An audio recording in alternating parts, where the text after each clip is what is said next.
لله الحمد لله رب العالمين والعاقبة للمتقين والصلاة والسلام على سيد المرسلين وعلى آله وصحبه أجمعين أما بعد فأعوذ بالله من الشيطان الرجيم بسم الله الرحمن الرحيم إن الله مع الصابرين صدق الله العظيم وبلغ رسوله النبي الأمين ونحن على ذلك من الشاهدين والشاكرين والحمد لله رب العالمين. محترم سامعین، آئیے کچھ مردموں سے قبل ہم اور آپ مل کر ایک آواز ہو کر اپنے آقا نامدار مدینے کے تاجدار جناب تقی فدا محمد عربی صلی اللہ علیہ وسلم کی بارگاہ عزت پناہ میں درود و سلام کی داری نشاور کرنے والے آواز سے بلند اللهم صل على سيدنا سيدنا محمد وعلى وسلم سلام عليك يا رسول الله صلى الله عليه وسلم. محترم سامعین، آج اسلامی سال کا پہلا مہینہ اور اس کی آج 3 تاریخ ہے. اسلام کی تاریخ میں محرم الحرام کی 10 تاریخ کو ایک ایسی تاریخ کا انعقاد ہوا جس کو زمانہ ہم لوگوں سے پہلے بھی یاد کرتا تھا اور تا قیامت اس کو یاد کیا جاتا رہے گا، کیونکہ 10 محرم الحرام کی ایسی نازک اور نایاب تاریخ ہے کہ اس میں بڑے بڑے کارنامے ہوئے، اللہ کی بڑی بڑی حکمتیں اور مصلحتیں ہوئیں. سب سے بڑا کارنامہ جو ہو چکا اور سب سے بڑی تاریخ جو ہونے والی ہے، 2 تاریخیں. ایک وہ تاریخ جو ہو چکی یعنی حضرت امام حسین رضی اللہ تعالیٰ عنہ کی شہادت، اور دوسری وہ تاریخ جو ہونے والی ہے یعنی اسی تاریخ میں قیامت قائم ہوگی. اس کے علاوہ 10 محرم الحرام کو بہت سے انبیاء کرام کی تاریخیں ملتی ہیں، جیسے کہ حضرت نوح علیہ نبینا علیہ الصلوۃ والتسلیم کی کشتی جب اس طوفان سے نجات پائی، وہ بھی تاریخ 10 محرم الحرام کی تاریخ ہے. اسی وجہ سے اس مقدس اور پاک مہینے میں حضرت نوح علیہ نبینا علیہ الصلوۃ والتسلیم کی یاد کو تازہ کرنے کے لیے تقریباً خاص کر کے بستی شہر میں لوگ کھچڑے کی تقسیم کرتے ہیں اور بہت ہی احترام اور مؤدب طریقے سے اس کو استعمال کیا جاتا ہے. بہرحال چونکہ مجھے حضرت امام حسین رضی اللہ تعالیٰ عنہ کی زندگی پر کچھ تبصرہ ڈالنا ہے، ان کی کچھ باتیں بتانی ہیں، اور چونکہ جمعے کے دن وقت کی بڑی قلت ہوتی ہے، زیادہ سے زیادہ 15-20 منٹ کا وقت ہی مل پاتا ہے اور اسی میں سب کچھ بیان کرنا رہتا ہے. لہذا آپ حضرات سے میری گزارش ہے کہ میں امام حسین رضی اللہ تعالیٰ عنہ کے زندگی کے حالات پر اور یہ کربلا کی سرزمین پر جو جنگ کی گئی، جو آپ پر ظلم کے پہاڑ توڑے گئے اور ان کے خان وادے کے لوگوں کو شہید کیا گیا، یہ جنگ کیوں پیش آئی، جنگ کی ضرورت کیوں پڑی، کیا میرے حسین خلافت اور حکومت کے لالچی تھے؟ نہیں. انشاءاللہ اسی پر میں بیان کروں گا، اور اگر بیان کرتے کرتے نماز کا وقت ہو گیا اور بات پوری نہیں ہو پائی تو انشاءاللہ العزیز اگلے جمعہ کو پورا کر دوں گا. بہرحال اپنی بات شروع کرتا ہوں کہ سب سے پہلے تو یہ دیکھنا ہے کہ حضرت امام حسین رضی اللہ تعالیٰ عنہ کا یہ جو واقعہ پیش آیا کربلا کا کیوں پیش آیا، اس کی کیا ضرورت تھی، اس کی شروعات کہاں سے ہوئی اور اس کا اختتام کیسے ہوا اور کیا کیا نتیجے کیا کیا واقعات پیش آئے، تو انشاءاللہ عزیز بیان کر رہا ہوں۔ چونکہ سب سے پہلے میرے نبی کی زندگی میں خود میرے نبی کریم حضور تاجدار مدینہ صلی اللہ علیہ وسلم نے اپنی زندگی میں ارشاد فرمایا تھا کہ میرے بعد اس سرزمین پر خلافت 30 سال تک رہے گی، یعنی میرے نبی کی زندگی کے بعد خلافت صرف اور صرف 30 سال رہے گی، 30۔ اب اس کا مشاہدہ کر لیجیے، میرے نبی کے بعد خلیفہ پہلے بنے حضرت ابوبکر صدیق رضی اللہ تعالیٰ عنہ، ان کی خلافت کا زمانہ تقریباً 2.5 سال رہا۔ اس کے بعد دوسرے خلیفہ حضرت عمر فاروق رضی اللہ تعالیٰ عنہ بنے، ان کی خلافت کا زمانہ تقریباً کم و بیش 10 سال رہا، 12.5 سال ہوئے۔ ان کے بعد حضرت عثمان غنی رضی اللہ تعالیٰ عنہ تیسرے خلیفہ بنے، ان کا زمانہ کم و بیش 12 سال رہا، 24.5 سال ہوئے۔ کیونکہ مجھے پورا واقعات بیان کرنے ہیں، اس وجہ سے میں تھوڑا جلدی کر رہا ہوں، کیونکہ وقت بھی بہت کم بچا ہوا ہے اور چاہتا ہوں کہ کچھ ایسی بات ہو جائے جو آپ لوگوں کے سمجھ میں آ جائے اور کچھ بات آپ لوگ جان جائیں اور حضرت امام حسین رضی اللہ تعالیٰ عنہ کی زمانے کے تعلق سے، ان کی جنگ کی شروعات کے تعلق سے آپ بھی سمجھ جائیں اور جان لیں۔ تو اور چوتھے خلیفہ حضرت علی رضی اللہ تعالیٰ عنہ بنے، ان کی خلافت کا زمانہ تقریباً کم و بیش 4 سال رہا، 24.5 اور 4 سال تقریباً 28.5 سال ہوئے۔ تو چونکہ میرے نبی نے فرمایا تھا کہ میرے زندگی کے بعد خلافت کا زمانہ 30 سال رہے گا، اب 28.5 سال ہوئے۔ اب جو اختلافات ہیں تمام خلفاء کے خلافت کرنے کا زمانہ، یعنی کوئی کہتا ہے کہ حضرت ابوبکر صدیق 2.5 سال نہیں 3 سال تھے، کوئی کہتا ہے حضرت عمر فاروق 10 سال کے بجائے 11 سال تھے، یا اس سے کم تھے، یا 10 سال کچھ مہینے تھے۔ بہرحال ان تمام اختلافات کو درکنار کر کے 1 سال اس میں اضافہ کیا جاتا ہے، تو اب 28.5 سال سے 29 سال ہو گئے، اب بچا 6 مہینے کی مدت۔ تو چونکہ حضرت علی رضی اللہ تعالیٰ عنہ کی شہادت کے بعد جو خلافت کے جو حقدار تھے وہ حضرت امام حسن رضی اللہ تعالیٰ عنہ تھے۔ تو اب چونکہ آپ کا دارالخلافہ کوفہ کی سرزمین پر تھا، تو تمام کوفہ والے بھی آپ کے حامی تھے، آپ کے چاہنے والے تھے، حضرت علی کے چاہنے والے، حضرت امام حسن اور حسین کے چاہنے والے تھے۔ مدینہ کی سرزمین پر بھی وہی حال تھا، مکہ کی سرزمین پر بھی وہی حال تھا۔ اس وجہ آپ کے ہاتھوں پر امام حضرت علی کے شہادت کے بعد لوگوں نے متفقانہ فیصلہ کر کے حضرت امام حسن رضی اللہ تعالیٰ عنہ کے ہاتھ پر بیعت کر لی اور ان کو خلیفہ مان لیا۔ تو اب ان کی خلافت کا زمانہ تقریباً 6 مہینے سے 8 مہینے تک تھا۔ تو اب یہ جو 29.5 سال تھا وہ 6 مہینہ جڑنے کے بعد 30 سال پورا ہوا۔ اب جو میرے نبی نے بشارت دی تھی، جو آپ فرما کر کے چلے گئے تھے، جو آپ معجزہ اور اپنا معجزہ دکھا کر کے چلے گئے تھے، جو آپ غیب کی باتیں بتا کر کے چلے گئے تھے، اسی پر بات اتفاق ہو گئی اور حضرت امام حسن رضی اللہ تعالیٰ عنہ کے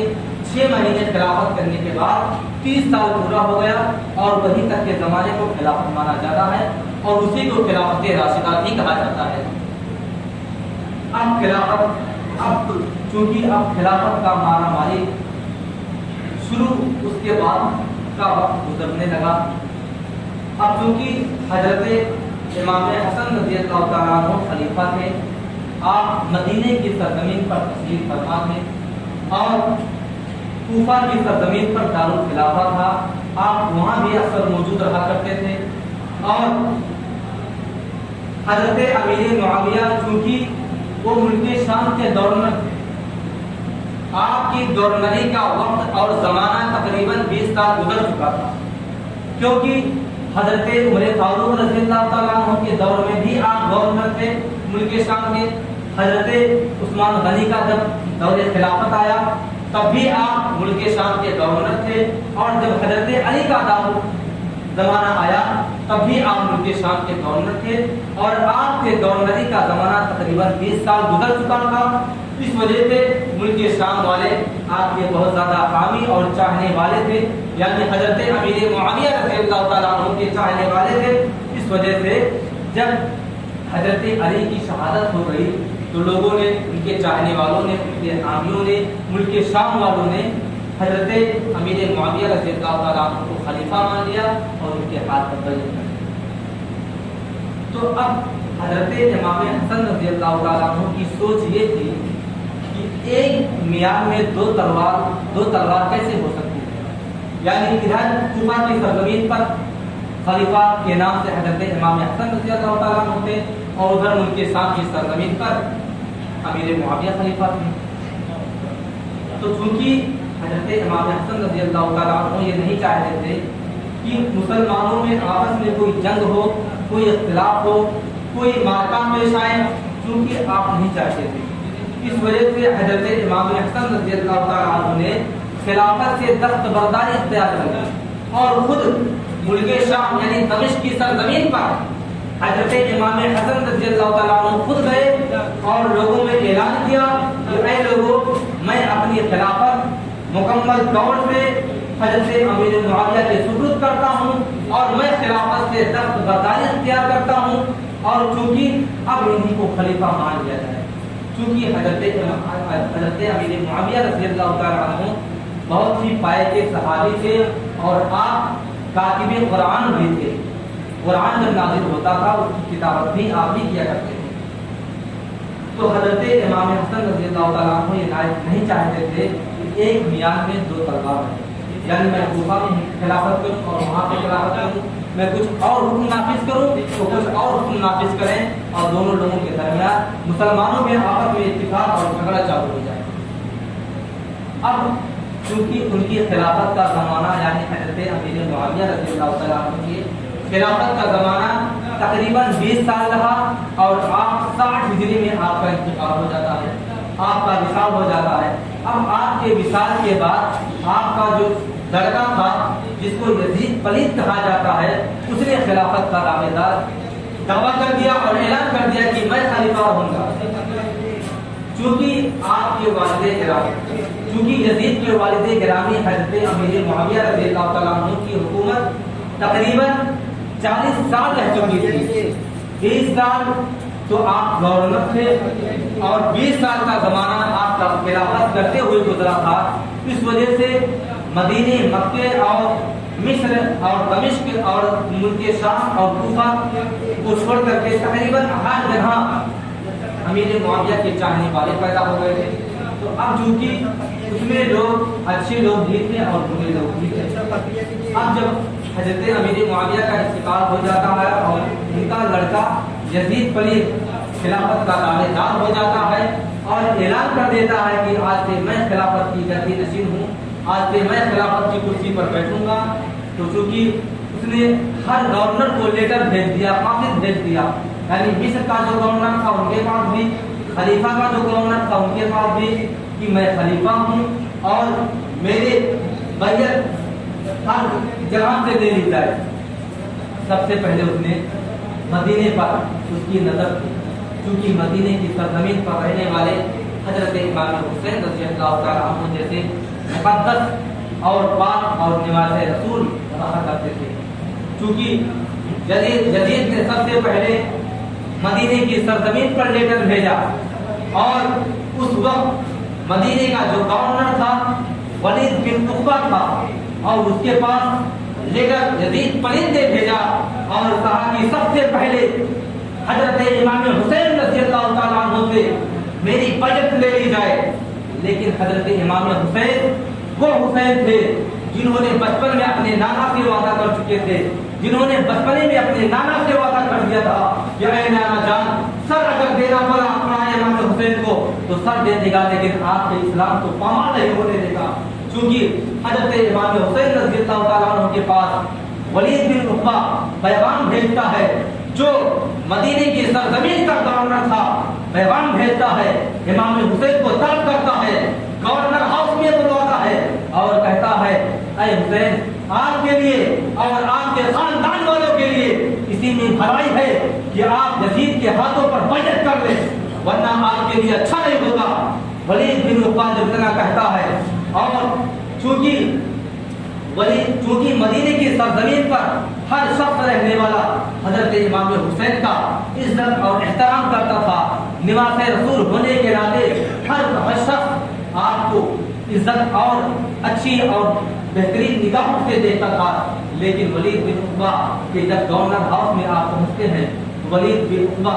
بڑی ہی نرمی سے کہتا ہے کہ آپ یزید کے ہاتھ پر بیعت کر لیں اور اس کو اپنا خلیفہ مان لیں۔ بھلا حضرت امام حسین ایسے گندے شخص، ایسے ذلیل اور پلید جو عیاش شخص تھا، جس کے زمانے میں شراب نوشیاں عام تھی، جس کے زمانے میں ماں اور حد تو یہ ہو گئی تھی کہ بہن سے بھی شادی کرنے کو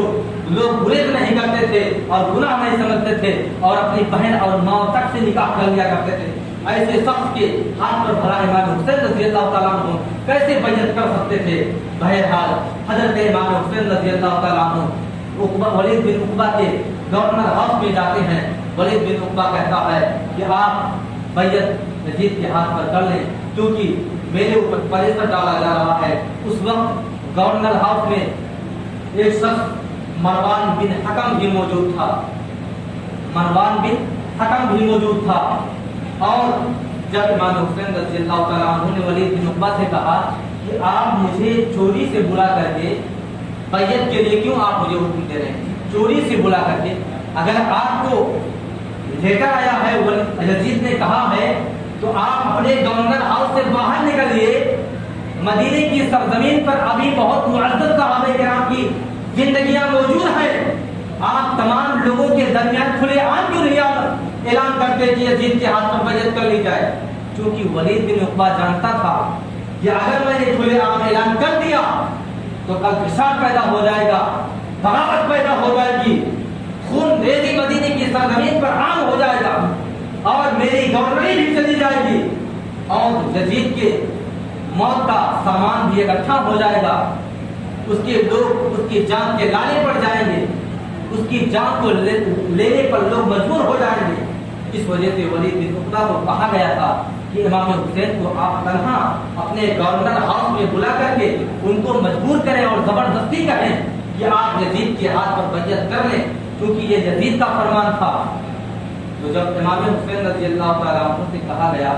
تو جب امام حسین نے ایسا کہا کہ آپ کھلے عام کیوں نہیں اعلان کرتے، تو امام حسین نے کہا کہ میں ابھی جاتا ہوں اور اس کے بارے میں میں غور و فکر کروں گا۔ تو مروان بن حکم جو گورنر ہاؤس میں موجود تھا، اس نے کہا اے گورنر ولید بن عقبہ، امام حسین کو نہ جانے دیجیے، پہلے آپ ان سے بیعت کروا لیجیے، ورنہ اگر یہ گورنر ہاؤس سے باہر چلے گئے تو انجام اچھا نہیں ہوگا اور آپ کے لیے بہت برا ہو جائے گا۔ اور تو ولید بن عقبہ نے کہا کہ اگر امام حسین بیعت نہیں لے رہے ہیں تو میں ان کو زبردستی ان کی بیعت کیسے لے سکتا ہوں، ان سے میں زبردستی کیسے کر سکتا ہوں؟ یہ جب خوش رہیں گے تبھی تو بیعت کریں گے۔ تو مروان بن حکم نے کہا کہ اگر یہ بیعت نہیں لے رہے ہیں تو ان کو رخصت کر دو، امام حسین کو نمار ڈالو گورنر ہاؤس کے اندر ہی۔ جب حضرت امام حسین نے مروان کی زبان سے ایسا سنا تو آپ پلٹ پڑے اور کہا کہ اے مروان وہ مروان ہے جس کے بارے میں میرے نبی نے فرمایا تھا، جب اس کے والد حکم نے آپ کے پاس خوشی بھیجی کہ میرے یہاں بچہ پیدا ہوا ہے تو میرے نبی نے ارشاد فرمایا تھا اس وقت کہ گرگٹ کا بیٹا گرگٹ پیدا ہوا ہے۔ یعنی مروان ایسا سخت تھا، ایسا شیطان، ایسا ملعون شخص تھا جو یزید کا حامی تھا، کل بھی حامی تھا اور آج بھی حامی تھا، جو یہودیوں کا جس کا نام حکم تھا وہ یہودیوں کا ساتھ دیتا تھا۔ اسی وجہ سے میرے نبی نے فرمایا تھا اس کے پیدائش پر کہ گرگٹ کا بیٹا گرگٹ پیدا ہوا ہے۔ امام حسین رضی اللہ تعالیٰ عنہ بہرحال گورنر ہاؤس سے باہر چلے آتے ہیں، کیونکہ وقت ختم ہو گیا ہے۔ انشاءاللہ اس کے بعد کا واقعہ یہیں سے میں انشاءاللہ اگلے جمعہ کو یہیں سے جاری کروں گا اور پوری بات بیان کروں گا۔ اللہ رب العزت کی بارگاہ میں دعا ہے کہ اللہ رب العزت ہم تمام مسلمانوں کو نیک بنائے، صراط مستقیم پر چلنے کی توفیق و رفیق